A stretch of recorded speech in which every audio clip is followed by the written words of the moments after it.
آپ اس کے دنیا کے سامنے آ جانے سے اس قدر خوفزدہ ہوتے ہیں کہ آپ درست اور غلط کی تمیز بھول کر ہر اونچے کھنڈے پر اتر آتے ہیں، ویسے ہی جیسے آپ پھپھو کو ہر طرح سے کچلنے کی کوشش کر رہے ہیں۔ قتل کرنا جتنا آسان ہوتا ہے، اسے کور کرنا اتنا ہی مشکل ہوتا ہے۔ مشہور ہے کہ 24 گھنٹوں کے اندر اندر پولیس کو قاتل کا اندازہ ہو جاتا ہے۔ لوگ اگر خاموش ہیں تو اسے اپنی ذہانت سمجھنا ترک کر دیں۔ وہ اپنے آپ کو بچانے اور خود کو زندہ رکھنے کے لیے خاموش ہیں۔ اگر آپ کو اب بھی لگتا ہے کہ آپ کا راز محفوظ ہے تو پلیز اٹھ جائیں اپنی نیند سے، بہت سو لیا آپ نے۔ اس کی آواز میں سیاہی تھی، وہ رمیز کے برابر براجمان اسے ایک پل کو اپنا ہی عکس لگا تھا۔ وہ دونوں کچھ زیادہ مختلف نہیں تھے، بس ایک کم عمر اور دوسرا عمر کے خاصا پختہ حصے میں تھا۔ کیا تمہیں لگتا ہے کہ اب تم یہاں سے بچ کر جا سکتے ہو؟ اتنی جرت کا مظاہرہ کر کے تم نے اپنے لیے ہی گھڑا کھود لیا ہے بچے۔ تمہارا اب یہاں سے سلامتی کے ساتھ لٹ جانا ناممکن ہے۔ اور وجدان اس سارے عرصے میں پہلی دفعہ مسکرایا۔ شیاطین جاگ گئے تھے اور اب وہ اس کی ذات کا احاطہ اوپر تلے کرنے لگے تھے۔ آفس کی فضا میں آسمان سے برستی چاندنی کا زہر سا گھلنے لگا تھا۔ رمیز نے اس کے انداز کو کم فہمی سے دیکھا۔ اپنے دائیں جانب دیکھیں۔ اس کے کہنے پر رمیز نے گردن بساختہ ہی گھمائی تھی۔ وہاں دیوار میں CCTV کیمرہ نصب تھا اور اس کی سرخ بتی اس کے چلنے کا پتہ دے رہی تھی۔ اس نے اگلی ہی پل گردن گھما کر اسے دیکھا۔ یہ کیمرہ ایک خاص قسم کے طرز پر مبنی ہے۔ آپ نے یقیناً حساس اور خفیہ گفتگو کو محفوظ کرنے کے لیے اس کی آواز بند کر رکھی ہے، لیکن سیکیورٹی کے لیے آپ اس کی چلتی اسکرین بلاک نہیں کی ہے آپ نے۔ پھر ہوا کچھ یوں ہے کہ میں ہیکر ہوں اور میں نے آپ کی بلڈنگ کا سسٹم ہیک کر لیا ہے۔ اب ہماری یہ فوٹیج ہمارے علاوہ کوئی اور بھی بہت آسانی کے ساتھ دیکھ رہا ہے۔ رمیز کی رنگت بری طرح متغیر ہوئی تھی۔ وجدان نے اس کے سخت چہرے کو بغور دیکھا تھا۔ میرے لیے تمہیں سبق سکھانا مشکل نہیں ہے وجدان، میں کسی سے نہیں ڈرتا۔ جانتا ہوں کہ آپ کسی سے نہیں ڈرتے، لیکن دادا، کیا آپ نے کبھی 5 انگلیوں کا جمع بکا کھایا ہے؟ یقین کریں، آسمان اور زمین میں گردش کرتی ہر شے نگاہوں کے سامنے گھومنے لگتی ہے، وہ بھی گول گول۔ وہ اٹھ کھڑا ہوا تھا۔ رمیز ضبط سے اسے دیکھتا رہا۔ اسے نہیں معلوم تھا کہ دوسری جانب سے کون دیکھ رہا ہے۔ ہو سکتا ہے کہ وہ پولیس کا کوئی اہلکار ہو یا دوسری کمپنی کا کوئی ایجنٹ جو اس کی کمزوریوں کے طاق میں پہلے ہی گھات لگائے بیٹھے تھے۔ اس نے جبڑے پوری قوت سے بند رکھے تھے اور وہ اسے گردن اٹھائے دیکھ رہا تھا۔ آپ اس وقت مزید کوئی اسکینڈل برداشت نہیں کر سکتے۔ آپ کے 2 انویسٹرز مارے جا چکے ہیں اور اگلے انویسٹر پر آپ دنیا کی نگاہیں لگی ہوئی ہیں۔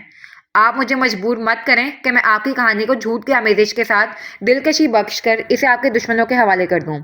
اور دشمنوں کی سب سے خوفناک بات جانتے ہیں کیا ہوتی ہے؟ وہ ٹیبل پر ہاتھ رکھا چکا تھا۔ وہ ہر اس کہانی پر یقین کر لیتے ہیں اور اسے دوسروں کے لیے قابل یقین بنا لیتے ہیں۔ آپ کا قتل پھر میں نہیں ثابت کروں گا اور نہ مجھے کرنے کی ضرورت ہے۔ آپ کے کاروباری دشمن یہ سب بنا کسی ٹریگر کے بہت اچھے سے کریں گے۔ میں ٹیکنالوجی کی پیداوار ہوں دادا۔ میرے ہتھیار آپ کے ہتھیاروں سے بہت مختلف ہیں۔ رمیز اسے خاموشی سے دیکھتا رہا۔ اس کے ہاتھ پیر وجدان نے کسی اندیکھی زنجیر سے باندھ دیے تھے۔ اس کی ایک جنبش اسے پتال میں گرا سکتی تھی۔ آپ یہ کیوں بھول گئے تھے کہ میں بھی آپ ہی کی ہی نسل ہوں، میں بھی آپ کا ہی خون ہوں؟ آپ یہ کیوں بھول گئے دادا کہ ہم دونوں کچھ زیادہ مختلف نہیں؟ آپ کو یہ یاد رکھنا چاہیے کہ میں بھی عزازیل ہوں، یہ بھی کہ میں نے خدا کو اپنے حالات کے لیے کئی دفعہ مورد الزام ٹھہرایا ہے، یہ بھی کہ میں اپنی سیاہی میں زندہ رہ کر بڑا ہوا ہوں، اور یہ بھی کہ آپ مجھے آپ کی جگہ فیسینیٹ کرتی ہے۔ ہمیں اکیلا چھوڑ دیں، میں آپ جیسا نہیں بننا چاہتا۔ مجھے وجدان رہنے دیں، مجھے مونسٹر بننے پر مجبور مت کریں دادا۔ وہ پلٹا اور باہر کی جانب بڑھ گیا۔ احمد جو دروازے کے باہر استادہ تھا اسے باہر نکلتا دیکھ کر چونکا، لیکن وجدان اسے نظر انداز کرتا آگے بڑھایا تھا۔ پھر وہ طویل راہداری عبور کرنے کے بعد درمیانے کھلے ہال تک چلا آیا۔ داخلی دروازہ پار کرتا وہ مخصوص کار کی جانب بڑھا اور پھر دروازہ کھول کر اندر آ بیٹھا۔ زاویار جو سر پر سیاہ پی کیپ جمائے اندر بیٹھا تھا اس کی جانب متوجہ ہوا۔ وہ کار میں بیٹھتے ہی گہرے گہرے سانس لینے لگا۔ زاویار نے ہاتھ آگے بڑھا کر ڈیش بورڈ پر رکھی پانی کی بوتل اٹھائی اور پھر اسے اس کی جانب بڑھایا۔ وہ ایک ہی سانس میں سارا پانی پی گیا۔ کیا بات ہوئی تمہاری؟ اس نے اگنیشن میں چابی گھماتے ہوئے پوچھا تو وجدان نے چہرہ کھڑکی کی جانب پھیر لیا۔ وہ جیسے اس بارے میں بات نہیں کرنا چاہتا تھا۔ جو آئی پیڈ تم نے مجھے دیا تھا اس میں محض تمہاری اور اس کی تصویر دکھائی دے رہی تھی، تم لوگوں کی آواز مجھے سنائی نہیں دے رہی تھی۔ اس نے وائس پر سیکیورٹی لگا رکھی ہے، کوئی بھی اسے نہیں سن سکتا۔ اس نے گردن اس جانب پھیرے بغیر جواب دیا تھا۔ زاویار نے سمجھ کر سر ہلایا۔ تم ٹھیک ہو؟